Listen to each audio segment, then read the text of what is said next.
I've got a question here. You might have to think a little bit about this one. What are the 5 applications for havening in working with young people with Yeah. who are neurodivergent? So what are the 5 key things do you think you would use havening for? Well, first thing I would think is emotional regulation. Yeah, That's probably the key thing.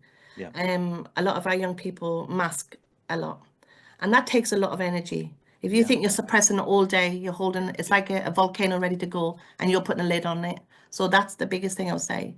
Reducing anxiety and stress situations as well. So mm. kind of being more, not so much focus on the negative, but actually kind of exploring the more positive things that can happen. So when they come Um, across new things, how to adapt to it, maybe that type of thing. yeah, change can be a big thing. So we have to forewarn as much as possible. Any changes that are going to happen in the future. I know, and then things do happen on a day-to-day, in life when things do have to change immediately. But we try to kind of reduce that down as much as possible so it doesn't have an impact on the young people. Um, But if emotional might be a useful type use of yeah, we thing do. We to. have a lot of affirmations. We have them around the college, Okay. and so we have them up on the I'm walls. gonna have to come and visit you again and see what you've Yeah, got on the it's walls there. changed a lot since you came. Yeah, we've been doing quite a lot of work. We actually developed our own emotional board as well. So we've got an emotional board which has indicators of how a young person might be feeling on a particular day. And we have on the side, we've got like little pots which have their name in. And as they walk past, they can actually lift their name out and drop it into a pot. Okay. So it could be that I'm feeling, sad today. I've got elements of anger. I'm feeling okay. I feel happy. I'm elated. And as member of staff, we can walk along, pick a name out, and we can actually look at it and think, okay, I need to go and speak to, and that's what we can do. And it's very anonymous. No one's really like having to come and source that, but it's kind of allows them to take responsibility for them to be able to self-regulate. And then if they need that additional support, they can come to a member of staff for that. So that's Okay. been really helpful.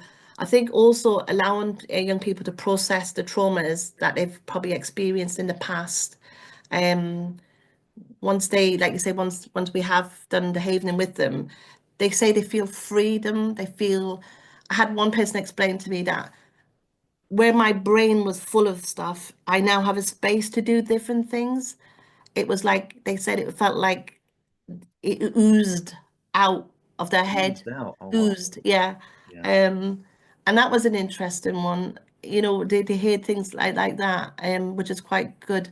What we've also as well we've noticed as well is the attention span. Because if you're not focusing on the negative all the time, you can then focus on the positive. So people who Oh, maybe have okay. been a Yeah. bit more fidgety, Mm. a bit distracted, are now able to focus for longer periods of time, which has been a positive for their learning. Yeah. And they're making much better progress than they did previously. Um, and also, we have also done staff training, Hmm.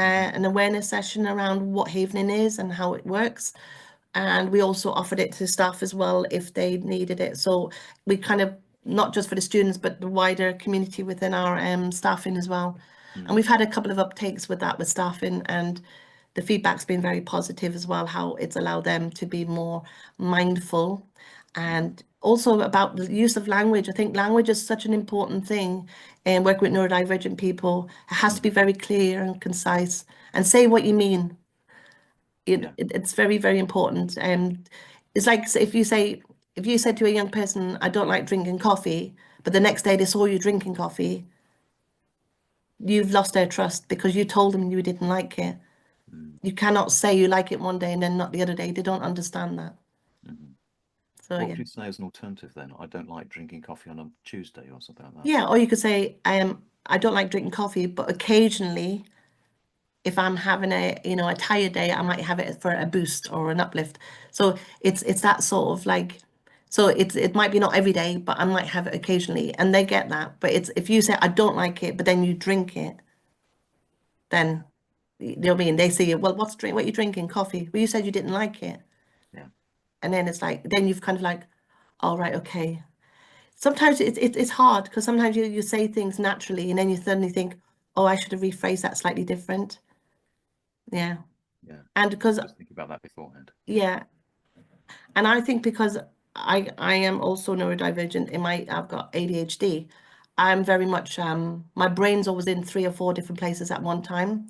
And sometimes the students are very good at it and staff at the moment, but they'll stop me and go, context, please. Because I assume everybody's in my head at the same time as I am. So we're very open as a team as well to show the students that we also, I mean, I've got 3 members of staff who have been diagnosed with autism. So and that's growing. Because I think people don't realize when people say, oh, I've got traits of this and I've got traits of that. We all got traits of something, but when you live in a neurodivergent world every day, you can't pick and choose what traits you want to have on that particular day. They are constant. Yeah. So that's the important thing to remember.